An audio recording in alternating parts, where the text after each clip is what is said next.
I thought one of the best parts of the whole 2 episodes was the opening with the 2, whether they're Sith or whatever they are.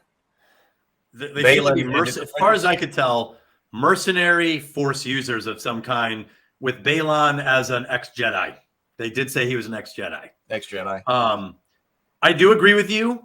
There was some appreciation for Star Wars, I guess, on a visceral level. On the opening, the opening took 6 minutes. I timed it. So you had 6. In fact, let me see what it ended up being exactly. 6 minutes and 40 seconds. And there was a lot of action in it. And it was Star Wars action. You had lightsabers. You had the Force being used. You had X-Wings. No, you didn't have X-Wings yet. But you did open with a ship gliding through space. It looked like a Star Wars ship. It was moving at the right speed for me. So I agree with you. The opening 6 minutes, 40 seconds was probably the best part of both episodes. But it's a pretty flawed 6 minutes and 40 seconds when you break it down. All right, do it. Well, I mean, we got some questionable actions on part of the captain. I actually wrote down one of my. I'm going to remember, as a writer, I'm going to remember this forever as an example of non sequitur dialogue. So non sequitur, and I'm sure everyone here knows, but for anyone who doesn't, it's an illogical sequence. So that's like if I'm like, Heath, your microphone's off. That means I got to go get the lasagna. It's 2 statements together that they're not sequential. It's non sequitur. And the captain, so there's the ship that comes in like a shuttle Tidarium type. And the captain goes, they're like, sir, it's a Jedi. It's an old Jedi clearance code. And we're supposed to be like, like, wow, that's mysterious, because the Jedi they're not back yet. They haven't returned after Return of the Jedi. Wait, or is this? So this is after Return of the Jedi, right? Yeah, this is the New Republic. So the Jedi haven't returned, even though the last movie was Return of the Jedi. But it's an old Jedi code, and the captain says, "I'm calling their bluff. Signal them to come aboard." Right. That's in the script, and no one's thought that was a problem. If you're calling their bluff, you've made the right call. The next thing to do is to not let them on board. Not have them on board. Yes. Right. Okay, so, and I caught more the second time through. So they open up, and the reason they open on the ship that they did, which is a pretty cool looking, like New Republic version of the Star Destroyer. It's a little bit more curvaceous, and it's got the head and all that. But it's a transport ship for a dangerous prisoner named Elspeth, which sounds more like from a Jane Eyre novel, like English literature from England. She's their prisoner, and right away I was like, "Where's your escort? Do you ever transport, even in today's society, a high value target with an undefended transport? Like it's beyond fathomable that this would be an undefended transport." And then knowing you're undefended, like, let me put it this way, even in World War II, when we were sending Lend-Lease things over to England, we were knowingly sending them unprotected because we were neutral. We were not involved. And they were still at risk. So if you're traveling undefended and you have a high value target, the approach of a ship is cause for alarm. This is cause for alarm. And then they get this weird. And the guy, especially if you're suspicious of it, we're going to call their bluff. There's something wrong with it, right? And then the captain says there's something wrong with it, and I'm going to call their bluff. So you've got a captain way out ahead of it, only to then make the exact choice you would make if you weren't out ahead of this. Letting him on board means you trust him, that this is fine, that everything checks out. And the captain walks down to talk to them. Yeah, and I counted this time his security detail. Six security guards, and they did not have their weapons drawn. They all had their weapons holstered. In fact, I laughed the second time I watched it. There's a scene where they start waving the lightsabers around, and one of the guys is like, still reaching for his gun. I'm like, man, these guys were just not the right guys to be security guards. Pretty rough to still not have that weapon drawn, 10 seconds into the battle, So Picard and Riker would have handled that better. Who would have? Picard and Riker from Star Trek. Totally. Picard would never have let him on. Like Captain Kirk. I mean, you think he would have let them on the ship? He would have maybe beamed them aboard, or he probably would have just said no reply. No reply. Keep flying. What are they going to do? Are they going to try to board us? I mean, what are they going to do? They're in a small shuttle. So boarding party. Yeah, that's what James is talking about here. Yeah, are they going to board us? Right. That's what I'm saying. Like, this is to me all functionality issues. The logic of the captain doesn't make any sense. If you're calling their bluff, then you don't let them aboard. If you believe these guys, then you let them on board.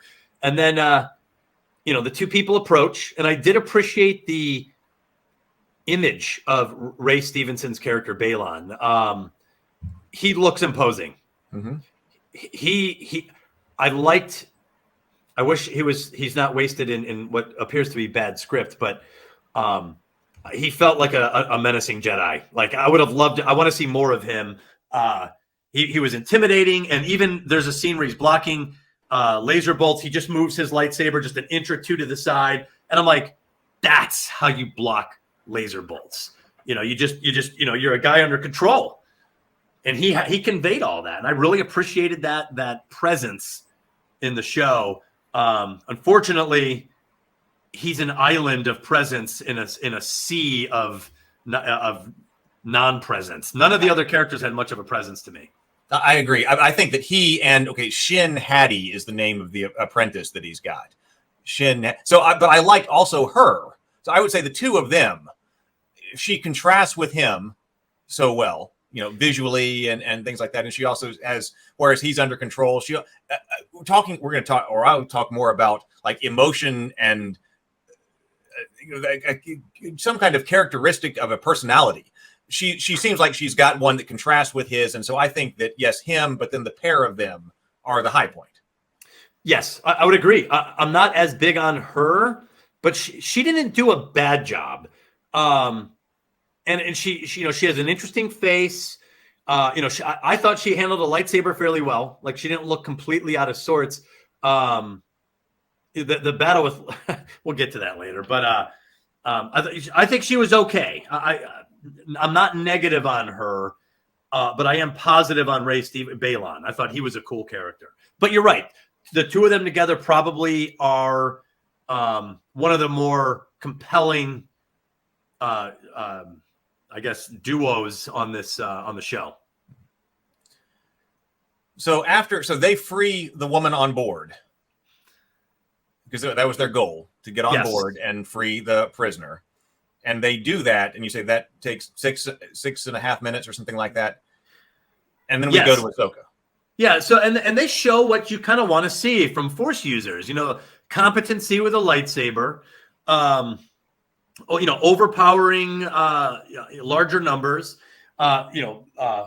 telekinesis, force pushes, like that's what you want to see. And those two characters gave us that. If I had a criticism, it would be most of the action I've already seen. I've seen Rebels with those helmets in white hallways. I saw Darth Vader chop them down already. So even though I liked seeing this version of it, it just felt like a variation of something I've already seen before.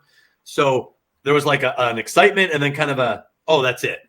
There's nothing new here. I thought maybe they would add something new, and they really didn't. Like even Force Awakens had Kylo Ren freeze the laser in mid-air. At least that's something new that's believable. They didn't really go beyond what we've already seen, I thought. James says Baylan Skoll and Shin Hati. Skoll and Hati are very important wolves in Norse myth. Likely a connection there. Interesting. And I'm going to bring this up a couple of times, and it's already kind of come up already. There is a very medieval fantasy styling to this show. So it wouldn't surprise me at all if they're drawing from Norse myth there.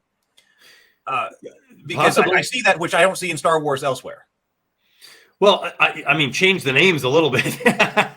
I mean, it sounds like Baylan Skoll and Shin Hati are the exact names.